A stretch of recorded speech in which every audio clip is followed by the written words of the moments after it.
மக்கள் வந்து அப்படி போட்டு கையெழுத்து போடுறோம் அப்படின்னா அரசு சொல்றதுதான் சரியா இருக்கும்னு நம்ம நம்புறோம். அந்த நம்பிக்கையை அறநிலையத்துறை அவங்களோட அறக்கட்டணத்துக்கு இப்போ வண்டி ஓட்டிட்டு போறாங்க, இதுக்கான பணமும் கோயிலுக்கு தான் இருப்பாங்க. எல்லாமே இந்த குத்தகையை எழுதி வாங்கினாங்களே அதை பூரா அவங்க தின்னு போட்டாங்க.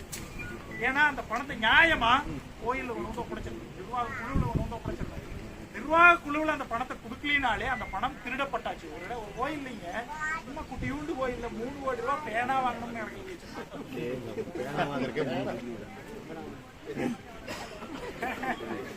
கணக்கு கேட்டு எடுங்க, எடுத்தீங்கன்னா தெரியும். ஏன்னா இது வந்து கோயிலுக்கு கணக்கு அக்கௌண்டே இல்லைன்னா ஒரு சீக்கிரம் ரகசிய அக்கௌண்ட் அவங்க மெயின்டைன் பண்றாங்க. ரகசிய அக்கௌண்ட்னால அந்த பணம் எங்க போகுது யாருக்கு? திருச்செந்தூர்ல நடந்து 400 கோடி கும்பாபிஷேகம் செலவாகும். கட்ட செலவு கூட அவ்வளவு இல்லை. 400 கோடி செலவாயிருக்கு. போனவங்க போட்ட வளமே அது கூட. அப்போ சாமி வேற சொல்லிக்கிட்டு இன்னைக்கு ஒரு துறை முழுக்க அயோக்கியத்தனம் பண்ணிக்கிட்டு இருக்குது. இதை நாம தட்டி கேட்கலைன்னா நம்ம கோயிலை மட்டும் இழக்க மாட்டோம், சொத்துக்களையும் இழப்போம்.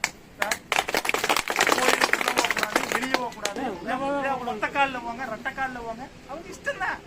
நம்ம தான் கேட்கிறோமாச்சு, அடிமைகளாகிறோம். மக்களாட்சி நாட்டுல நடக்கிறது முழுக்க அயோக்கியத்தனம்.